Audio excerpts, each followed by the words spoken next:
ಶ್ರೀ ಗುರು ಬಸವಲಿಂಗಾಯ ನಮಃ.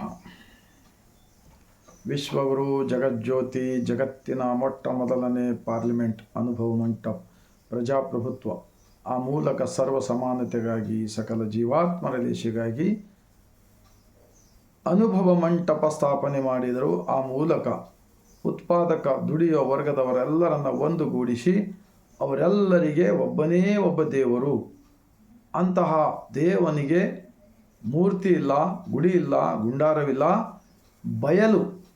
ಬಯಲು ಬ್ರಹ್ಮಾಂಡ, ಆ ಬ್ರಹ್ಮಾಂಡದ ಸ್ವರೂಪ ಇಷ್ಟಲಿಂಗವನ್ನು ಕೊಡುವುದರ ಮೂಲಕ ನಿಮ್ಮ ದೇಹವೇ ದೇವಸ್ಥಾನವಿದೆ, ನಿಮ್ಮೊಳಗೆ ಸೃಷ್ಟಿಕರ್ತ ಇದ್ದಾನೆ ಎಂದು ಈ ಗಟ್ಟಿತನದಿಂದ ಸತ್ಯವನ್ನು ತಿಳಿದುಕೊಂಡು ಬಸವಣ್ಣನವರು ಇಷ್ಟಲಿಂಗವನ್ನು ಕೊಟ್ಟಿದ್ದಾರೆ. ಪರಮ ಪತಿವ್ರತೆಗೆ ಗಂಡನೊಬ್ಬ, ಮತ್ತೊಂದಕ್ಕೆ ಎರಗಿದರೆ ಕಿವಿ ಮೂಗ ಕೊಯ್ಯುವನು, ಹಲವು ದೈವಗಳ ಎಂಜಲ ತಿಂಬುವವರಿಗೆ ನಾನೆಂತೂ ನಂಬುವೆನಯ್ಯ ಕೂಡಲ ಸಂಗಮ ದೇವ.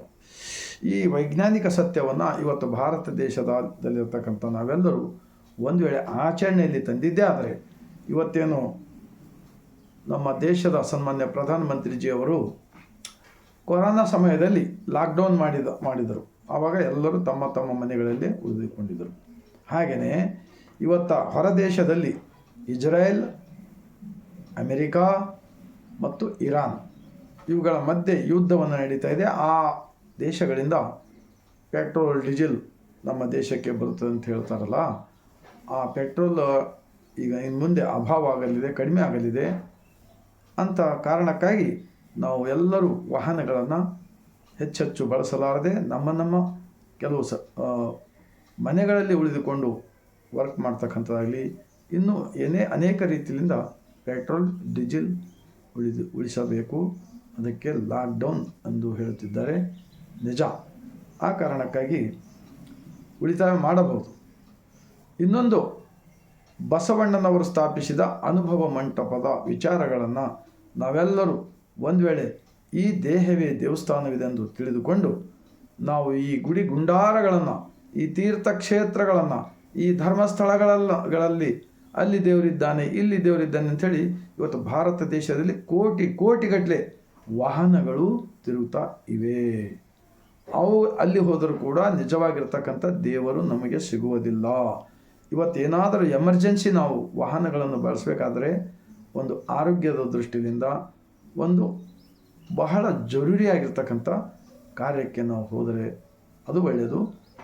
ಆದ್ದರಿಂದ ಬಸವಣ್ಣನವರ ಅನುಭವ ಮಂಟಪದ ವಚನಗಳು, ಶರಣರ ವಚನಗಳು 23 ಭಾಷೆಯಲ್ಲಿ ಇವತ್ತಿನ ನಮ್ಮ ದೇಶದ ಪ್ರಧಾನಮಂತ್ರಿಗಳಾಗಿರ್ತಕ್ಕಂಥ ಸನ್ಮಾನ್ಯ ನರೇಂದ್ರ ಮೋದಿಜಿರವರು ಕಳೆದ 15 ವರ್ಷಗಳ ಹಿಂದೆ ದೇಶದ ರಾಜಧಾನಿಯಾಗಿರ್ತಕ್ಕಂಥ ದೆಹಲಿ ವಿಜ್ಞಾನ ಭವನದಲ್ಲಿ ನಮ್ಮ ಕರ್ನಾಟಕದ ಬೆಂಗಳೂರು ಬಸವ ಸಮಿತಿಲಿಂದ ಅರವಿಂದ್ ಜತ್ತಿ ಅವರ ಮೂಲಕ 23 ಭಾಷೆಗಳಲ್ಲಿ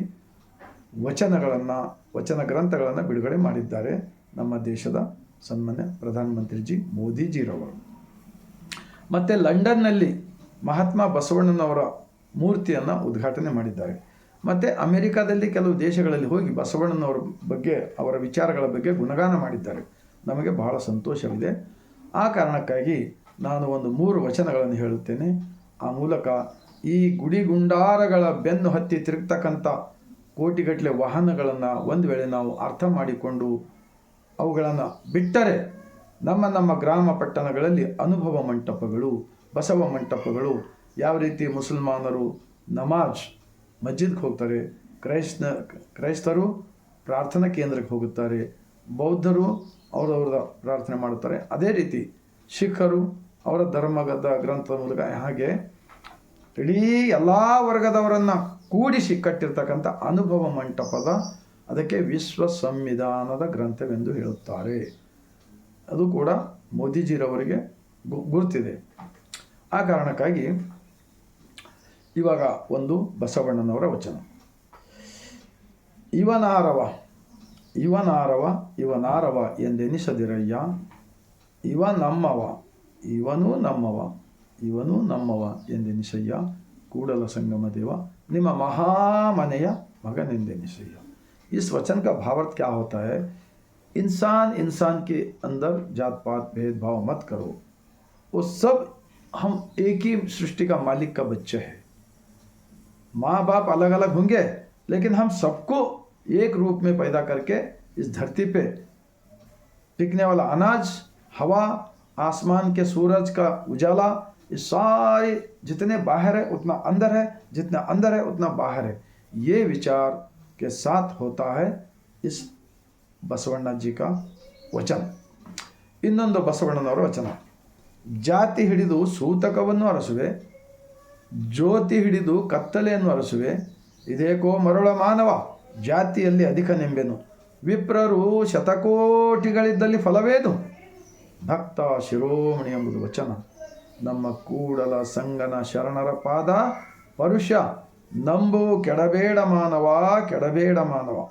इस वचन का भाव क्या होता है?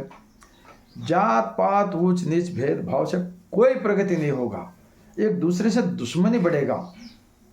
वो वैसा अगर किसी देश में रहेगा वो देश कभी प्रगति नहीं होगा। मानसिक रोग से अलग अलग इंसान अपना प्रेम से सब लोग मिलकर जीने को नहीं आता है। ज्योति हिडिदु कत्तले नरसवे, रात का अंधेरा है समझो, एक गाड़ी खींच के एक चिराग लगाओ, एक चिमनी लगाओ, अंधेरा दूर भगा सकते हैं। इदेको मरुಳ मानव जातिಯಲ್ಲಿ अधिक नेंबेनु, जात में ऊंच नीच भात भेद में कोई बड़ा नहीं, उनका चाल चलन विचार आचार के ऊपर बड़ा छोटा हो जाता है। अच्छा काम कम करे, अच्छा विचार से जिंदगी करे, अच्छा आदमी बन बोल सकते हैं उनको।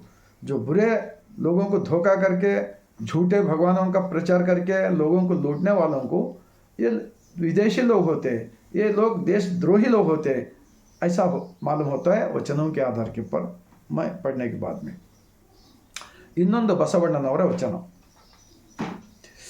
ಉಳ್ಳವರು ಶಿವಾಲಯ ಮಾಡುವರು, ನಾನೇನ ಮಾಡುವೆ ಬಡವನಯ್ಯ, ಎನ್ನ ಕಾಲೇ ಕಂಬ, ಎನ್ನ ಈ ದೇಹವೇ ದೇಗುಲ, ಎನ್ನ ಶಿರವೇ ಹೊನ್ನದ ಕಳಸವಯ್ಯ, ಕೂಡಲ ಸಂಗಮ ದೇವ ನೀ ಕೇಳಯ್ಯ, स्थावरಕ್ಕೆ अழிவு उंटू जंगमಕ್ಕೆ अழிविಲ್ಲ।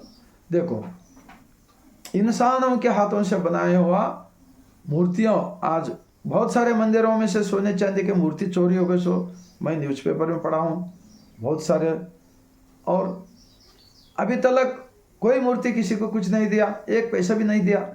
हाँ, अगर वो भगवान हमको सब कुछ देने वाला रहता तो पुजारी क्यों बैठता उसके सामने भीख मांगते, कितना पैसा डालते देखते रहता।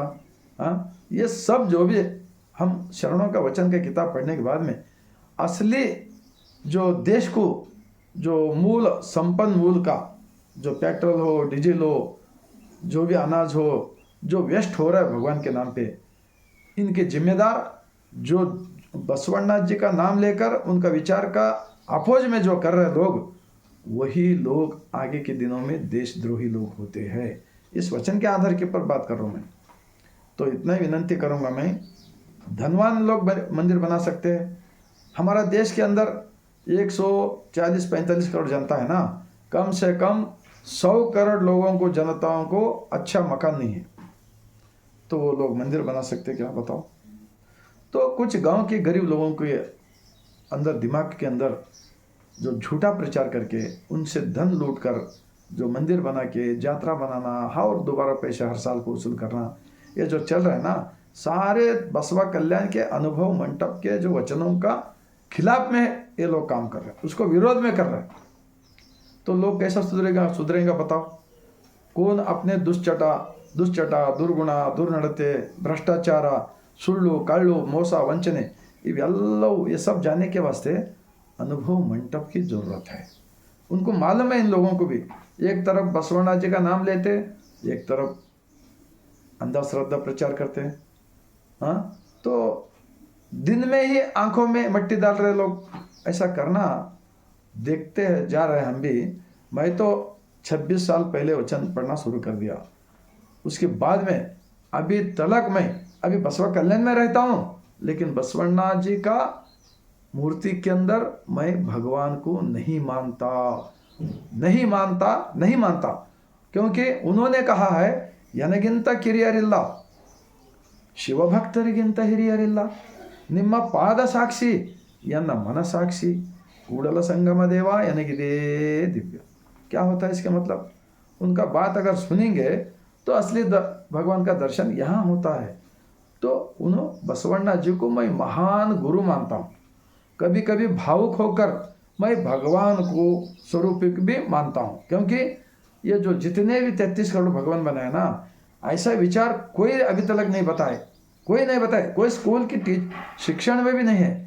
इसलिए भारत रत्न डॉक्टर B.R. अम्बेडकर जी भी कहता है, तुम स्कूल को जाओ, पढ़ो लिखो, ज्ञानी बनो। घंटी, जो मंदिर का घंटी बजने का बदले, उधर जाने के बदले में स्कूल के घंटी की आवाज़ सुनकर स्कूल को जाओ, पढ़ो लिखो।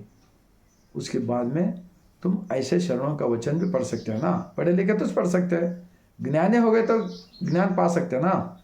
तो भारत रत्न डॉक्टर B.R. अम्बेडकर जी भारत के संविधान के नायक है, निर्माण के, और विश्व संविधान के नायक महात्मा बसवण्ण जी है बोलकर मैं छाती पे हाथ रखकर वचनों के आधार के ऊपर बोलते हुए आज सोचना चाहिए, भारत के हम सब लोग लॉकडाउन जरूरी काम के वास्ते गाड़ी फिराना चाहिए।